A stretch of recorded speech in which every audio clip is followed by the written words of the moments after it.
দর্শক সবাইকে স্বাগতম জানাচ্ছি বিটি আর্কাইভ স্পোর্টসের সাথে আছি আমি বিলাল হোসেন শিমুল। ভারতের বিপক্ষে প্রথম টি-20তে হেরে একেবারে ব্যাকফুটে বাংলাদেশ। সিরিজের দ্বিতীয় ম্যাচ শুরু হচ্ছে বুধবার। বাংলাদেশ সময় সন্ধ্যা 7:30 নাজমুল হোসেন শান্তর দল লড়বে সিরিজে কামব্যাক করার জন্য।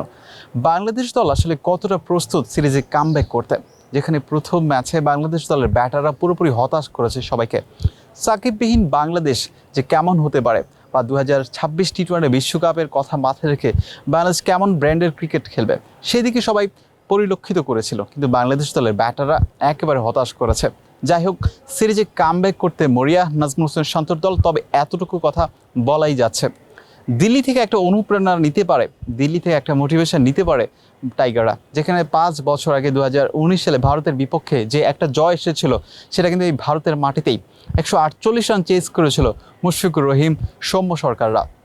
একেবারে নবীন একটা দল বাংলাদেশ এই মুহূর্তে, মাহমুদুল্লাহ রিয়াদ ছাড়া।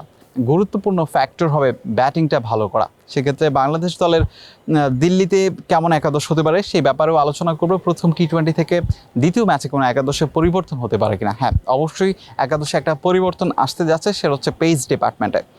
যেহেতু পারভেজ হোসেন ইমন ওপেন করেছেন লিটন কুমার দাসের সাথে, প্রায় 2 বছর পর দলে ফিরেই তিনি একাদশে ফিরেছেন, সো তাকে আরেকটা সুযোগ দেওয়া হবে, এটা নিশ্চিত করে বলা যাচ্ছে। লিটন কুমার দাসের সঙ্গে দেখা যাবে পারভেজ হোসেন ইমনকে। এবং নাজমুল হোসেন শান্ত প্রথম ম্যাচে 25 বলে 27 রান করেছিলেন, সেখানে কিন্তু তার স্ট্রাইক রেট নিয়ে প্রশ্ন আছে, এবং টি-20 ক্যারিয়ারে তার স্ট্রাইক রেট নিয়ে অনেক বড় প্রশ্ন আছে। সেই প্রশ্নের উত্তর কিন্তু তাকে দিতে হবে দিল্লিতে।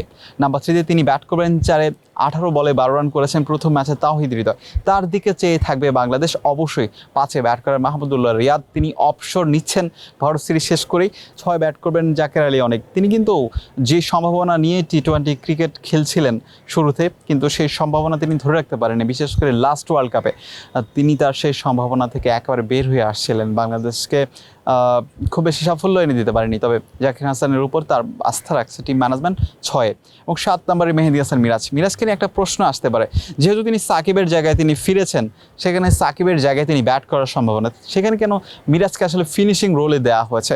যদিও তিনি প্রথম পরীক্ষায় পাস করেছেন, 9 মাস পর দলে ফিরেই একাদশের সুযোগ পেয়েছেন, 32 বলে 35 রানের ইনিংস খেলেছেন, 1 উইকেট পেয়েছেন, কিন্তু সব মিলিয়ে মিরাজকে কিন্তু টপে খেলানোর একটা ব্যাপার আছে।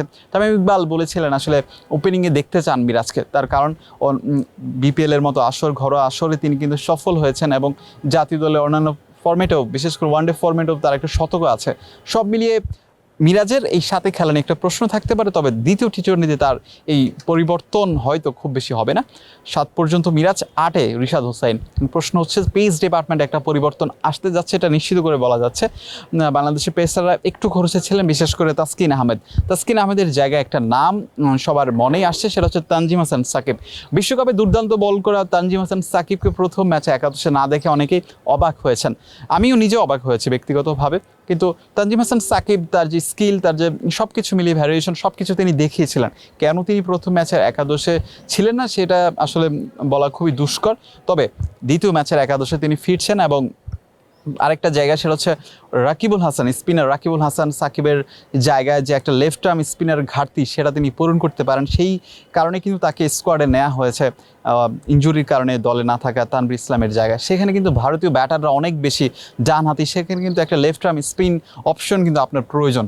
তবে দিল্লির উইকেট কন্ডিশন বিবেচনায় রেখে কিন্তু শেষ মুহূর্তে 3 পেসার নাকি 2 পেসার খেলাবে, সেটার উপর ডিপেন্ড করবে আসলে রাকিবুল হাসান একাদশে থাকতে পারেন কিনা। যদি 2 পেসার খেলানো হয়, তাহলে অবশ্যই রাকিবুল হাসান একাদশে থাকছেন, আর না হলে তানজিম হাসান সাকিব, শরীফুল ইসলাম, মোস্তাফিজুর রহমানের সঙ্গে রিশাদ, এই একাদশটা আসলে দেখা যেতে পারে দিল্লিতে।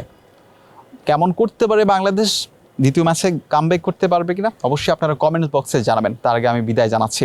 বিলাল হোসেন শিমুল, পিটি আর্কাইভ।